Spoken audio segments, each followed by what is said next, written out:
Shana Tova, everyone. Shana Tova. A few years ago, Dove Beauty Supply Company, famous for their body wash and cosmetic products, conducted a project titled Real Beauty Sketches. They hired a forensic sketch artist and multiple volunteers who were unaware of the product's intentions. The participants would sit in a room and converse with one another.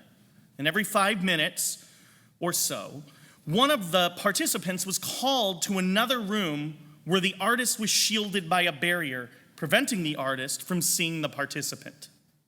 Upon entry, the artist asked participant 1 to describe themselves, their physical characteristics.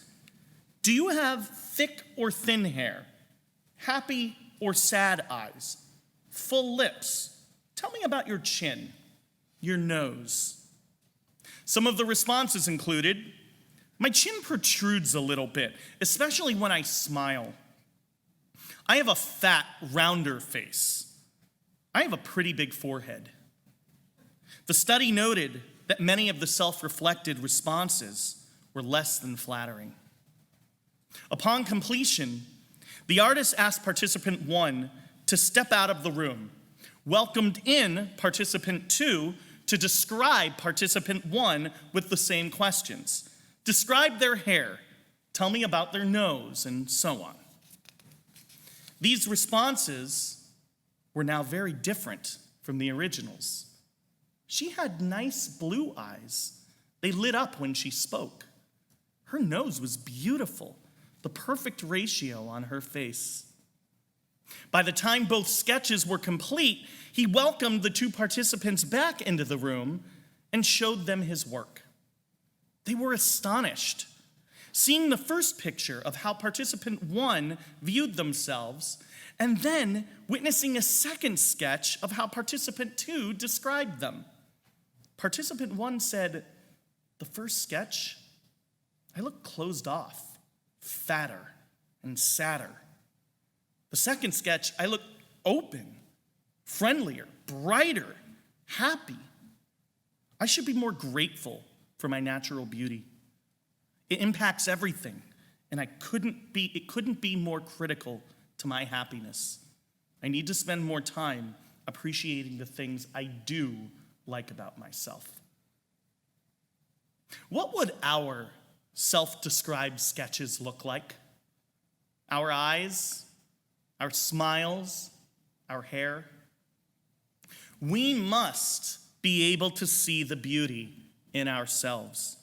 Not only the physical, but who we truly are, the entire package. A mirror doesn't show what is inside of us, our virtues, our values, the irreducible essence of our being. When the artist asked the participants to describe themselves, they shared only the physical. Now, the high holidays are about reflecting on what is inside. Yes, the challenges that we face as human beings, but just as much the beauty we possess inside. The reality is, my friends, we really are more beautiful than we think. The challenges to see our beauty can be overwhelming. How often do we distort our own self-worth? A 2016 study of university students showed that 79% of those surveyed were dissatisfied with themselves, primarily their weight, leading to increased mental distress, mainly depression and anxiety. We see the influence of why people have trouble seeing their beauty, for it's hard to get past the superficial. TV programs, movies, and social networking, every single medium, all have influenced the way we negatively view ourselves. All too often, we cannot live up to society's view of what's beautiful, and we judge ourselves harshly for it. All we see are the highlight reels, the positive snippets of what people want you to see. Think Facebook and Instagram stories.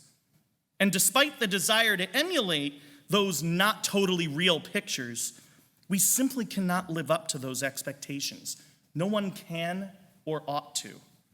As a result, We have a self-confidence and image issue that needs to be addressed so we can recognize our true beauty. We've all heard the stories. The girl who is not chosen by the sorority she so desperately wants to join because she doesn't look like the other girls. Teenagers who dress provocatively to imitate their entertainment idols. People dying at the hand of fad diets, not because they were so overweight, but because they were overinvested in one aspect of their being, their looks, and the fad diet made them feel awful. While self-worth and self-esteem are relatively new psychological terms, distorting our overall beauty transcends generations, and our tradition uses our most famous leader as the prime example. Moses, the prophet and leader of our people, wandered through the desert, and although the greatest leader of our people, was also the most insecure and suffered great bouts of lack of self-worth. God intended for Moses to be a great leader, but Moses' own self-doubt stood in the way of him seeing his own potential and value. When God commanded him to lead the Israelites out of slavery and into freedom, he rebuffed God. "I can't do it," he said. Even after divine reassurance that the elders would listen to him, Moses asked, "What if they don't listen to me? They won't believe me. Who am I to complete such a task?" God says, "Trust me and believe in yourself." God essentially told Moses, "You are more beautiful than you think." All Moses should have been was himself in all his beauty, dismissing the excuses that held him back. Now, who among us can't relate to Moses' doubts and fears? Although society's superficiality might skew the way we see ourselves, we can begin setting aside the distortions and seeing ourselves in a better, more beautiful light throughout these high holidays. Tomorrow morning, we will read the story of creation that teaches us that each person is created b'tselem Elohim, in God's image. In fact, Rosh HaShanah doesn't celebrate the first day of creation, but rather the sixth day on which the human being was created. If we are created in God's image, then on this holiest of days, we are to see ourselves in our fullness. Not just the negative portrayals or even in our sins, but for our beauty isn't only dictated by what's on the outside. Rather, it's who we are and what we bring to society's table.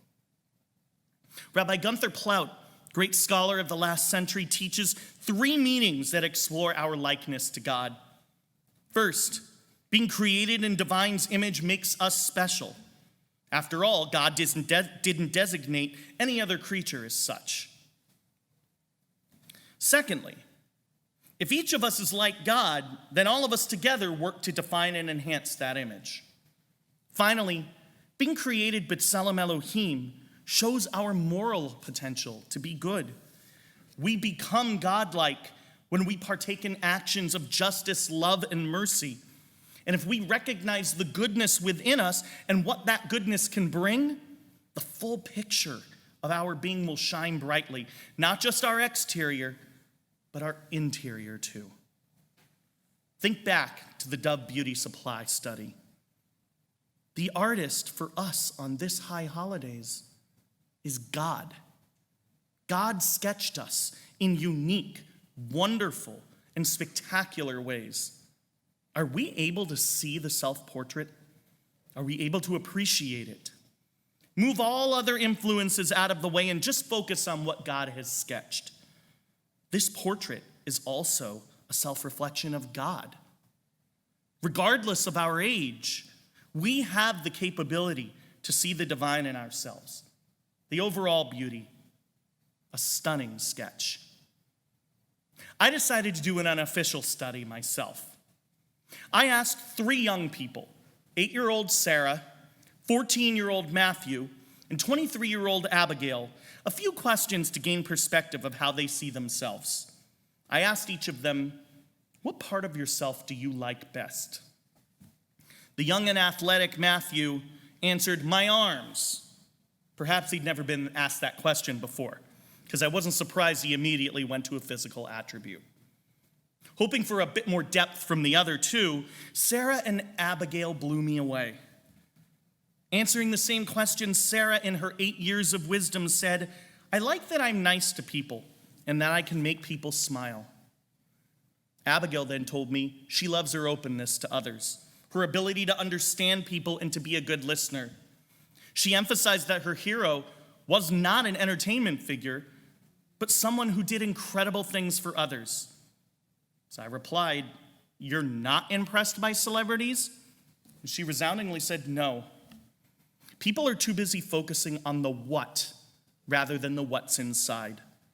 My goal is to help others. That's what I'm meant to do. And it doesn't matter how I look to accomplish great things." How we view ourselves affects what we do and how we do it. Recognizing that we are created in the divine image, that we are, like Moses, meant to be exactly who we are. Acknowledging that we are truly beautiful paves the way to extraordinary things in life, what we are meant to do, and the people we are meant to be. From leading the Israelites to the promised land to feeling stronger, happier, and more confident. This Rosh HaShanah, as we begin this 10-day ultimate pursuit of self-reflection, may we use tonight's opportunity to deepen our self-image and relationship with ourselves. Let us open our eyes wider to see the fullest picture of ourselves so that we can believe in ourselves to the best of our ability. Just as Moses did at the end of his life, in which the Torah tells he died with his eyes undimmed and his strength unabated. That is positive self-image. In this Rosh HaShanah, the anniversary of the 6th day of creation, stand before God, the ultimate artist, and see God's creation, B'Tselem Elohim, the full you, and see that you truly are more beautiful than you think. Shana Tova.